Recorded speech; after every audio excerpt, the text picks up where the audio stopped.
はい、こんにちは。MD ジャックです。愛です。耳の妖精、ミミです。はい、今回のレビューは、KZ ティオニックです。3マグネティックプレイナーマグネティックドライバーという業界初の技術を搭載したニューモデルということですね。デザインがキャスタープロによく似てるね。でも、よく見るとちょっと違うんだな、これが。カラーはブラックとシルバーの2色展開か。ティオニックにはノースイッチーズ、4つのディップスイッチで音をカスタムできるウィズスイッチーズ、そして低音を強化したベースインプルーブドバージョンウィズスイッチーズと3つのバージョンがあるのよ。ノースイッチーズがシルバー、チューニングスイッチ付きがブラックになっているようね。そっかー、やっぱりチューニングスイッチ付きのベースインプルーブドバージョンが人気ありそう。感覚的にはそんな感じね。今回はノースイッチーズとベースインプルーブドバージョンのレビューでベースインプルーブドバージョンを中心に進めます。この先はベースバージョンと呼びます。業界初の技術を搭載したってことだけど、デュアルマイク付き USB Type-C DSP サウンドカードバージョンでも Amazon で5000円ぐらい。マイクなしの 3.5mm ジャックのケーブルだとアリエクの安いショップだと2000円台からあるね。ところで3マグネティックプレイナーって何が違うの？プレイナードライバーは知ってるよね。もちろん。振動板を強力な3つの磁石で挟み込んで、より速いレスポンスと優れた全体性能を実現してるってことだよ。それにティオニックはプレイナーマグネティックドライバーブラックス3と 8mm のスーパーリニアダイナミックドライバーを組み合わせたハイブリッド構成なの。そっか、ドライバーの数はキャスターとかと一緒だけど 2DD じゃなくて 1DT プラス1プレイナーなわけか。しかもプレイナードライバーが強力ってことなわけね。そう、この音響融合設計のおかげで深みのある低音、クリアな中音域、そして広い空間表現を実現してるんだ。ゲーミングではリアルな音場感と正確な音の定義に役立つってことだね。ではここからは波形を確認しながら進めましょう。まずティオニックの2つのバージョンの比較波形です。スイッチなしの方が低域があっさりした感じで広域にも少し差が出てる。どちらも結構滑らかなカーブに見えるし、ベースバージョンのバランスも良さそうだ。滑らかさの確認という観点からティオニックスイッチなしバージョンとキャスタープロパーマンターゲットバージョン、それからティオニックベースバージョンとキャスタープロベースバージョンの波形を重ねてみました。両方ともティオニックの方がやや滑らかに見えるね。10キロ以上にもう一山あるのはやっぱりプレイナードライバーの効果なんだろうか。そうだろうね。次はティオニックベースバージョンのチューニングスイッチの比較。スイッチ1と2で低域が2ステップでアップ、スイッチ3と4で中高域以上がアップと思ったんだけど、結構下の方から広い帯域で効果が出ているね。音量差も多少あるようですけど、変化幅が結構大きく、多くの人がこの中のどれかで好みのバランスが見つかりそうじゃないですか。そう思うよ。デュアルマイク付き USB Type-C DSP サウンドカードバージョンケーブルに関してちょっと触れてみるよ。ここのスイッチ切り替えで4種類のプリセット EQ が選べる。基本 3.5mm ジャックでスマホに接続するより音はクリアになる。もともとイヤホンジャックがないスマホも多くなってるし。そうだね。ディオニックベースバージョンをサンプルモデルとしてパワフルの標準モードに対しこの効果を比較してみた。黄緑の低音強調モード、赤の没入型ゲーミングモードが主にゲーム用のプリセットになっている。特に赤の没入型ゲーミングモードは銃声や足音、環境音の明瞭さが強調されるので競技性の高いゲームには最適ですね。最近有線モデルはゲーム用途を強調する傾向だからね。ZS12 Pro 2のレビューの時 USB ダックケーブル AM02 で測った時より効果はおとなしめなんだね。そう、4種類のプリセットでも色の役割と効果が違ってたんでちょっとびっくり。確かに。でもその違いが分かってよかったです。今回のサウンドチェックはどうなるのかな。チューニングスイッチの変化の比較。いいや、KZ のこの2モデルと比較してみることにした。キャスタープロベースバージョン、これは多くの人が持っていそうだし、ドライバーの数が2つという点は同じだから。もう一つは PRX、これはプレイナーモデルだから。この2つを足してドライバー構成をちょいと変えるとディオニックってわけ。なるほど。半分冗談みたいなチョイスだけど結果は結構面白い感じになったよ。音調整の基準はディオニック、チューニングスイッチ付きモデルはスイッチオールオフで収録。はい、了解です。では早速聞いてみましょう。音量上がります。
はい、サウンドチェックでした。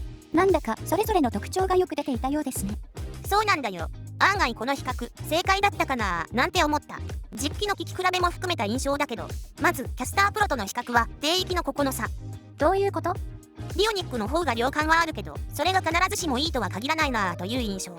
それとこの辺、DD が2機のキャスタープロに比べあっさりした感じ。10キロ以上の差も含め、ドライバー構成の違いからくる鳴り方の違いも大きいと思う。ディオニックのトランジェントの速さはさすがという感じ。フラックス3のプレイラードライバー積んでるから？中広域から広域の感じは PRX っぽい感じがした。PRX は久しぶりに聞いたけど、バランスが広域寄りなこともあって、ディオニックより鋭い感じだったけど、これはこれで悪くない。ということは PRX のような広域の質感が苦手な人にはディオニックは向かないということでしょうか？そんな気がする。じゃあディオニックを聞いた印象をまとめようか。そうだね。まずスイッチなしバージョンから。これは低域がかなりあっさりして広域がベースバージョンより若干強めに出ているんで、感触系で広域の抜け重視の人向けな気がした。広域の鋭さ、立ち上がりの速さは優秀だね。PRX をブラッシュアップした感じかな。それでいてボーカルの自殺音をほとんど感じない。ボーカル綺麗に出てますよね。広域はスネアのスナッピー側の存在感が結構ある。ハイハット、シンバル系は広域側に集中したような薄い鳴り方。いろいろ聞いてみたけど、思ったより低域の不足感はなくて、もともと低域が強いミックスのアルバムだったりするとうまくはまる。次はベースバージョン。波形の見た目のバランスはいいなぁと思ったんだけど、ここをもう少し抑えないと低域の量感が他の帯域を邪魔する感じがした。案外キャスタープロのこの帯域の出し方は正解なのかも。中広域もあっさりしているので、スイッチオールオフだとバランスが低域寄りで、今一つボーカルやメロディーが前に出てこない。なのでスイッチ0010とか0011で上の帯域を持ち上げてバランスを取った。低域はこれ以上抑えられないもんね。そう。でもここの出方、マイナス面ばかりじゃなくて、音数が少ない曲やベースのソロ、ドラムンベースだったりすると厚みがあっていい。中域の出方をチェックするリファレンス曲では低中域の鳴りがかなり良かったんで、やっぱり曲によるよなーって思った。スイッチで調整後は中広域から広域もほぼ満足。特に広域、フラックス3のプレイナー効果もあって、出音のトランジェントの速さとクリアな質感がいい。個人的にはスイッチ0010にした上、さらに EQ でここを少し落とすのがよりベターだった。スイッチで低域は上げてみました。十分出てるから必要ないだろうけど、スイッチオールオンを一応試してみた。そしたらなんとちょっと過激ではあるけど、これが一番いいかも。低域の 100Hz 以下の伸びがあった方がこの部分の出過ぎ感の調整になっているようだ。ほんとだ、迫力すごいですね。ボリュームが上がるからだけではないですよね。もちろん今回はレビューの対象にしていないけど、低域のバランスを取りやすいのはベースバージョンじゃない方のスイッチ付きバージョンだったかなと思った。そうだね。多分この間の低域の調整ができそうだもんね。全体の印象としては PRX に似た広域の特性を持ち、改造感の高さ、トランジェントの速さ、調整可能な低域の量感など、エントリーモデルの価格帯でこれだけなれば十分っていう印象で、キャスタープロを持っている人でも違った質感が味わえるので、ディオニックは入手しといていいモデルなんじゃないかなと思うよ。そうですね。早速買っておきます。はい。ということで 1DD プラス1プレイナーのハイブリッドモデル KZ ディオニックのレビューでした。じゃあまた次の動画で会おうね。バイバイ。ご視聴ありがとうございました。MD ジャックチャンネルはイヤホンレビューを音と波形た言葉で表現します。チャンネル登録お願いします。